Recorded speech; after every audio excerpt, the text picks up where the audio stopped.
Greetings and welcome to Old Drunken Discography, where old friends and fans come together to BS, argue, occasionally agree, and discuss a musical artist. I'm Jason. With me is Tim. That's me. And Bill. I'm not scared of fear.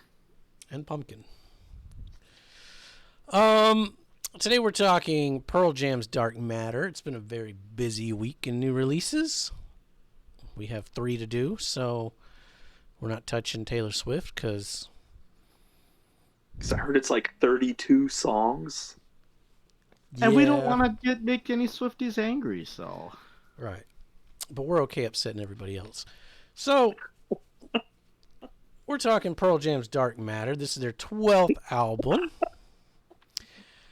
And, of course, if you've been watching any of our shows, you know Tim hates Pearl Jam. And this is probably the first Pearl Jam he's had to listen to in 20-something years. It is. And that's okay, because he made me listen to the Melvins. So, that's true. I guess a brief history with the band. I've been a fan since 92. Hopped off after Yield. Came back around for Avocado. And I've been buying all the vinyl ever since. My Dark Matter hasn't shown up yet. So I have no vinyl to show except all the old Pearl Jam. But nobody cares about that. What about you guys? Yeah, I remember liking the video for Even Flow and then getting upset because it was like a video edit and there was an album version and they were different. And yeah, just Jeremy has always bothered me. I just think that's just a formulaic song. Go watch our 1991 Album of the Decade series to see some of us defend 10 against Tim. Yeah, you know, yeah, just never been a fan. And they've never really done anything to change my mind. I am a fan of Matt Cameron, though, so I'm not going to hate too hard. And I've seen all of them live in some capacity. So just not Pearl Jam. You've seen. I've never seen Pearl Jam, though, no. But like I saw Eddie Vedder with The Who. And I saw Mike McCready with Dierks Bentley. I've never seen Pearl Jam live. Okay. But that's definitely a bucket list band.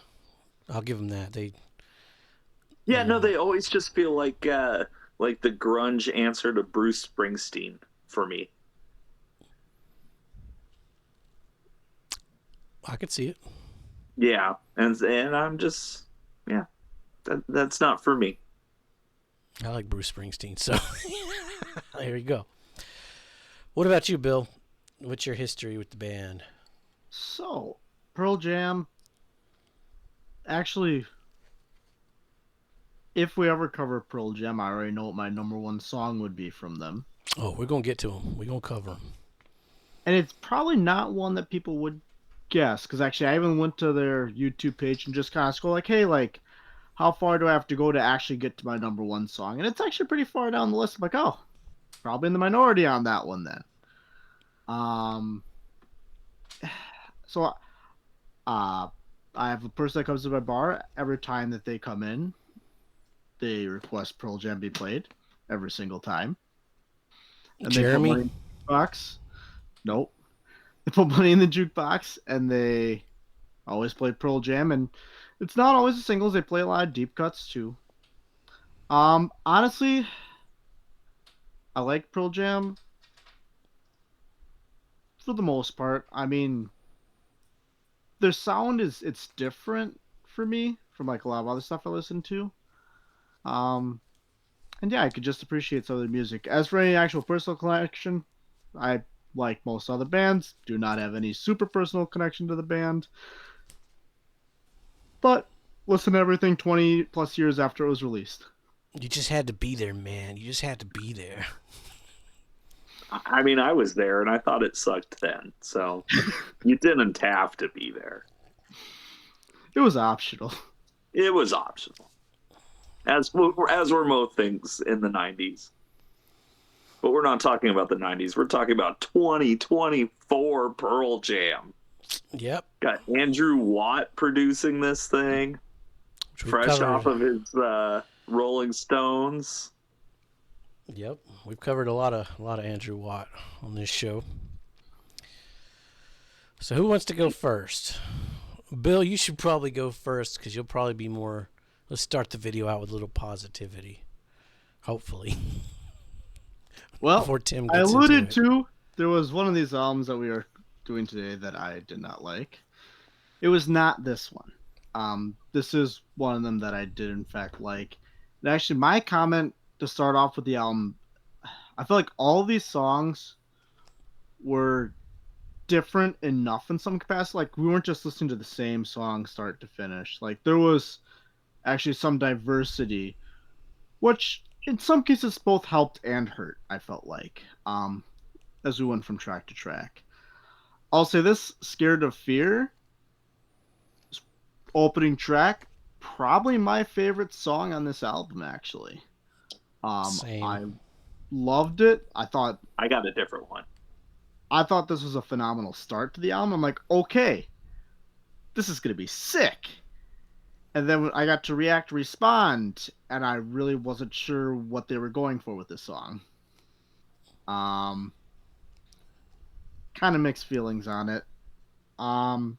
They got to Wreckage. It's like, okay, this is the Pearl Jam that I know sound wise, or at least what I'm used to them sounding like and hearing.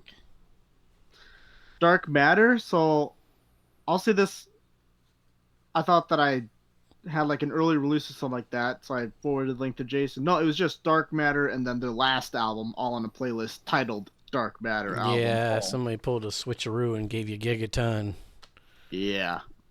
I'll say Nice. this: for a pre-release and a title track, I felt Dark Matter was pretty weak, honestly. Um, I'm not saying it was terrible, but half this album's better than Dark Matter. Um, won't tell. It reminds me of like a 2000 soft rock radio song. That's What band? exactly what my notes say too. As for what Pretty band, close to mine. pick one. Like, but I'll be honest. For me, that's not a bad thing because 2000 soft rock. Honestly, it's not. For me, I enjoy some of it. So take it for what it is. It's better than Dark Matter. Upper Hand, maybe my least favorite on the album. Um, it takes a bit to get going, and not exactly sure that I enjoyed it once they actually got there. Uh, Waiting for Stevie. I felt like it was a Pixar protagonist redemption arc song that they added rock to. God damn it, we're rooting for Stevie. But it kind of worked. It worked with it. I thought it worked at least. I'd want to see I would like to see a Pixar film where it's a bunch of rock songs. I don't know about you guys. Disney Pixar presents Waiting for Stevie. Right.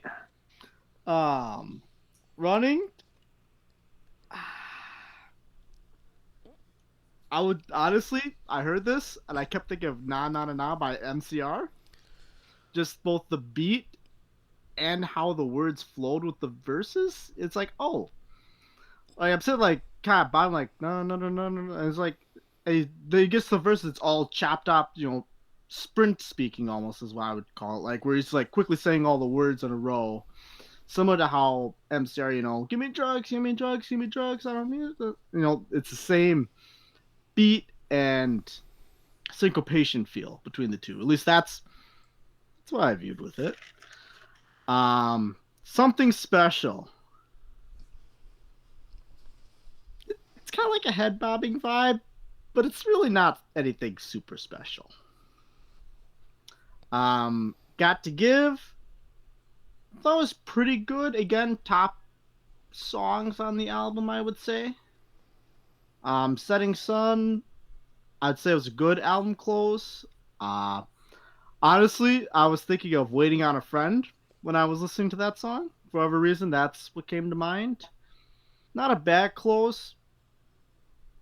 Honestly, when I was thinking of it, it's like this album started so well for me with Scared of Fear that I feel like I got my hopes up and then I just got dashed with the next four tracks. For it kind of recovered and then just kind of coasted to a meh finish. Wow, that's close. I don't know. I guess I'll go next. We'll say Tim for It's the. not that's close. It's not. We got to get that view time duration as long as possible. Yeah, right. When are we getting the positive part in? So like like I said, I've been a fan since 10, but I'm not one of these old jaded fucks. I got my Teenage Mutant Ninja Turtles Mutant Mayhem T-shirt on to show that I'm not afraid of change. So Dark Matter, Scared of Fear. I love the pull ball crack as an opening. Classic guitar riff, rock riff. Production's fantastic. I love the vocal melody on the "We used to laugh, we used to sing, we used to dance, we had our own scene." McCready tearing some shit up. Top tier song from the album. Fantastic guitar work. Respond, and then right into Jeff carrying with React Respond, reminding me of Yield era Pearl Jam with all the different sections. That fucking outro rips with the panning guitars. Top song contender from the album. The chorus is fun to sing along to. My favorite line from the song is "Oh, you're innocent till proven innocent." Wreckage. When I heard the single Wreckage, I was expecting it to be towards the back half of the record, but it works as the third track. It's kind of like Daughter on verses. Eddie sounds fantastic. It has a Tom Petty feel to it, and they fucking do it good. My favorite line was, "Oh, visited by thoughts and not just in the night, that I no longer give a fuck who is wrong or who's right." Dark Matter, the title track immediately puts Joan Jett in my head, so that's cool. This was the first single I heard. I wasn't too big on it, but I didn't like the first single from Gigaton either, and that album turned out just fine. Running and Wreckage threw that thought out real quick. It's grown on me. It's still my least favorite single, but it works really well in the sequence of the album, and I do like the chorus. Won't Tell, this is something new. It's a straight pop rock song amplified by that Andrew Watt production, but it's pretty good. It doesn't overstay its welcome, and it's a nice little bridge from Dark Matter to Upper Hand in the sequence. The Counting Crows could have wrote this one. Super curious what the lyrics are in reference to. It's very Adam Duritz in structure and delivery. For anyone watching us for the first time, that's not a slight coming from me. I fucking love the Counting Crows. Unabashedly. Go back and watch those episodes. Upper Hand takes a minute and 34 seconds to start. Could have done without that long, pointless intro. The song is fine. Usually takes me a while to come around to the slower Pearl Jam. I can see it growing on me, for sure. It does have some fun vocal melodies and picks up a mid-tempo Pearl Jam song on the outro. And they go off on the guitars at the end. But for now, this one's just a filler song for me. Waiting for Stevie. Disney Pixar Presents. I've seen a lot of hype for Waiting for Stevie over the last few days in these Facebook groups, and I'm not seeing it. Is it because it picks up a little bit from the slower Upper Hand? I don't know. I just didn't care for the guitar tones. It's not bad. It just doesn't really stand out either. The back half of the song is definitely better than the first half. And, of course, Eddie sounds fucking great. But on the whole, it's kind of a filler song for me. Running. I fucking love Running. That single gave me hope for the album. That shit rips. Reminds me of Backspacer era Pearl Jam. I love the breakdown part at the was cleared for the liftoff, aborted my takeoff section.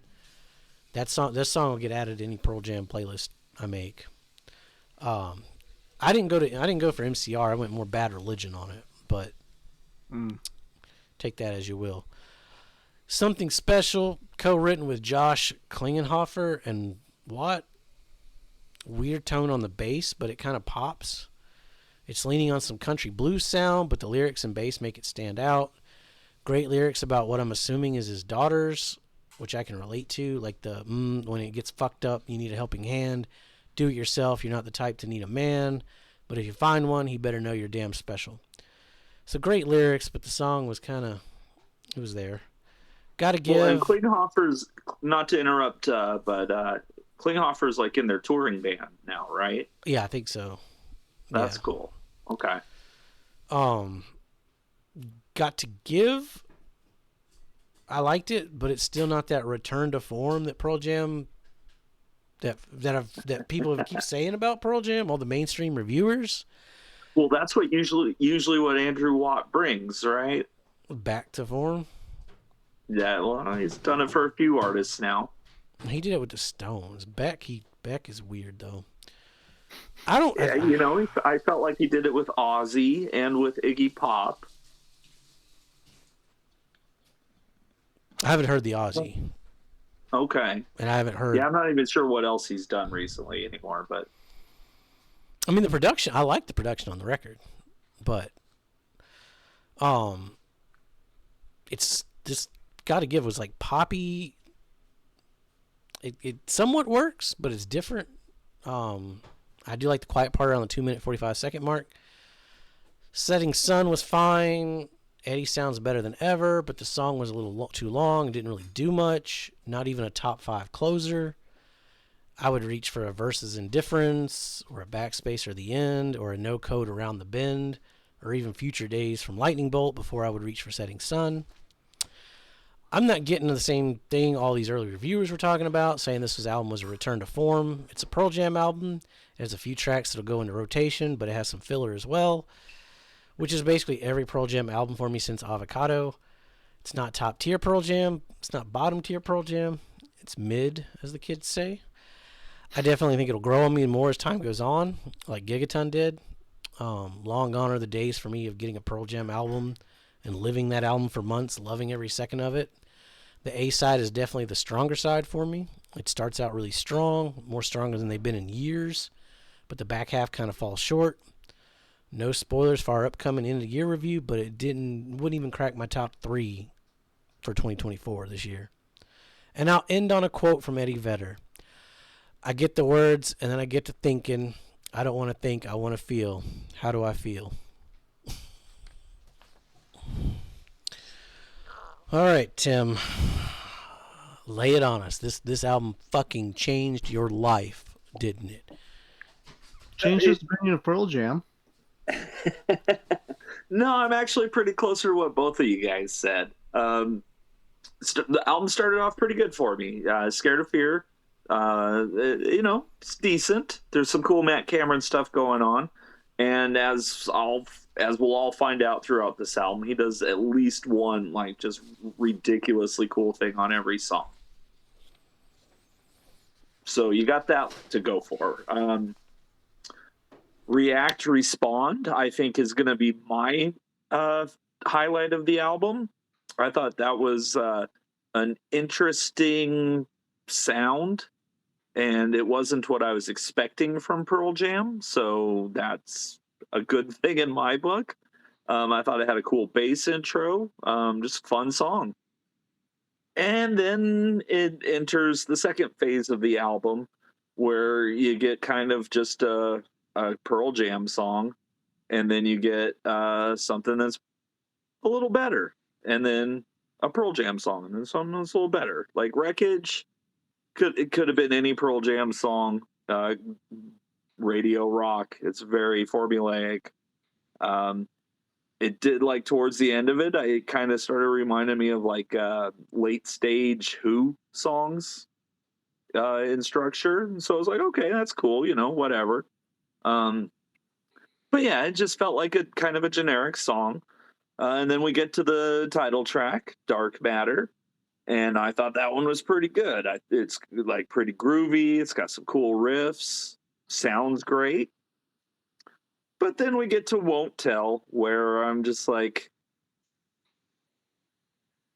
it's there.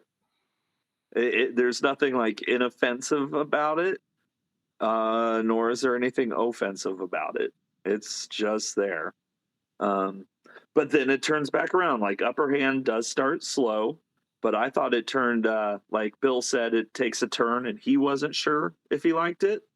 I think I liked it. It turned into a pretty decent little song. Um, and then I'm with you on Waiting for Stevie. It was just kind of there for me as well. But then Running, I finally some energy, like we're 3/4 of the way through the album, and there's finally some energy.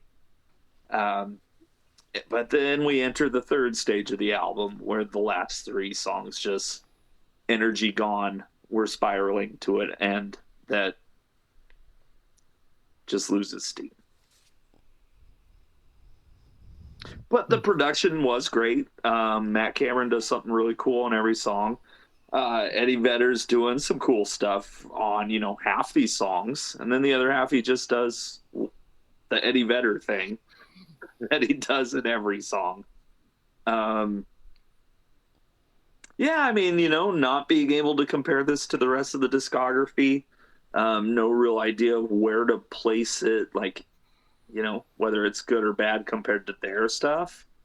As far as like 2024 flagship rock and roll comes out, it's okay. I just had an idea. Any Pearl Jam fans watching this want to come on the show and rank all the albums with us? I'll have questions. Hit me up on Facebook, because we'll eventually get to Pearl Jam. It's the last of the big four grunge we're gonna do. So yeah. We're gonna be doing Alice in Chains here real soon. Yeah, I like that album cover too. I mean, I'll give Pearl Jam that. Yeah, the album cover is pretty cool. That is a cool. nice album cover. I can't wait for my fucking vinyl, because they always have the coolest vinyl. And I thought like the drums sounded great throughout the whole thing. I thought that even when the guitar parts weren't necessarily interesting, they sounded really good. And so when they were interesting, they even sounded better. Like they really jumped out. The spatial like placement of them and everything is great. The album sounds great. I wasn't an Andrew Watt fan until, because Beck's Hyperspace is just so, I just don't like it. But that Stones record sounds really fucking good. This Pearl Jam record sounds really fucking good. Like, the dude knows what he's doing. I just don't get sometimes the you got to make a mistake to like get back on the right path. Maybe that was just a sidestep. Yeah, them marketing this as like a return to form because they were all in the room together while they wrote it. I mean, fuck, there's so many bands. But I mean, they don't they advertise every album like that? Yeah, I mean, they kind of did with Backspacer. That was a return to form. And to me, that one was kind of more of a return to form. But I don't know. It's after that Green Day Saviors burned me. I've been a little jaded this year with the whole return to form marketing. So, and I don't want to return to form. I just want something interesting. So you just got to approach it with a blank slate and go, oh yeah, that sounded good. Okay. I mean, that's why I really liked Gigaton. It was something unique and different for Pearl Jam. And I think that's more interesting than, hey, we're going to make an album that has almost the same track. I don't know. There really wasn't anything here that really surprised me. I mean, as Not a Pearl even Jam, being familiar, as a Pearl Jam fan, there's some top songs on here that I would throw in a playlist, but it's like every other Pearl Jam since Avocado, or even Avocado. Really, you can go back to No Code. Maybe I am just an old jaded fucker. Or Yield. That was like the last perfect Pearl Jam record to me.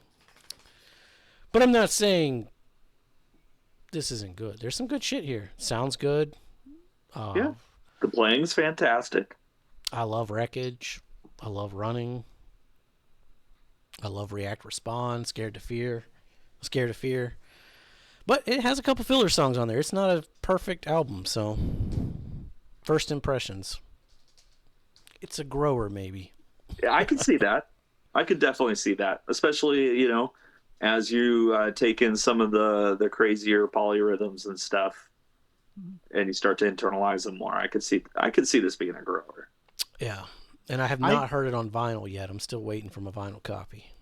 That always makes a difference too with Pearl Jam.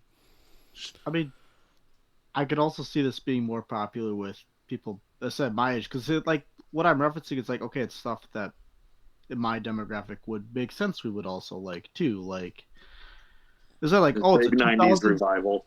right? You got 2000 soft rock song. You got, I mean, Pixar's obviously was big growing up. It's like and that's just what came to mind with Waiting for Stevie. But like, I don't know. It's and obviously I've running. As I said, it reminded me of MCR. Like that again was pretty big in a lot of people my age as well. Like, I think it's a grower overall, and maybe they're trying to shift demographics slightly with this album too. That's just like an outside thought looking in. You think they're trying to get the kids? Maybe. See, I think they've always tried to get the kids. I think they've always been after two demographics. They've been Okay. after 14-year-olds, but then those first 14-year-olds they got, as they get older, so does the demographic. So we want 14-year-olds and we want 35-year-olds. Which I've heard a lot of people call this album dad rock. They've kind of always have been.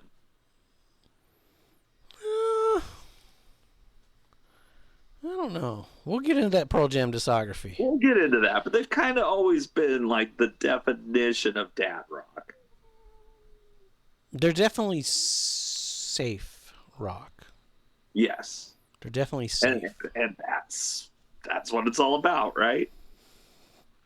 Yeah, I mean, the lyrical content on the record is a lot more not for 14-year-olds. It's more, Sure, it's a little angrier. Yeah, it's more. It's an older Eddie, and Yeah. I'm okay with that. And I have no problem with the lyrics on the record. It's just the music isn't as He's interesting. the last one standing, so what he says is law at this point, right?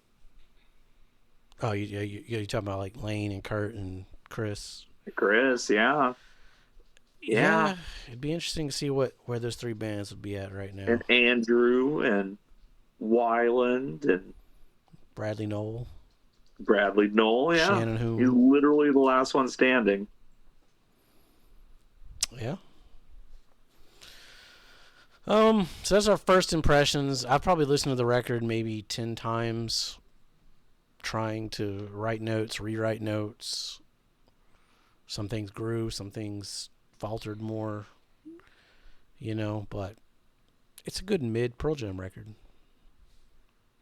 Well, that's good to know it gets better, because there was stuff to enjoy here. Yeah, there's definitely, if you're a Pearl Jam fan, you're going to eat this shit up. But anybody else got anything to add? Because we still got to talk about the Melvins and High on Fire. And our weekly thing too. And our weekly thing, which is Alice in Chains this week. But you guys won't see that for another month. I think the Descendants start this week. Oh, is that what we're recording tonight? Okay, sorry. Yeah, we're doing the Descendants tonight. Yeah. Oh, get ready for a lot of blasting off. A lot of fart jokes. Like my Steven Tyler microphone, I had to hang some fabric from it. My $16 Steven Tyler mic. All right. Don't say 16 around Steven Tyler. That could lead to bad things. Yeah. I was going to ask if that's why you sound that way. Yeah, it's the fabric.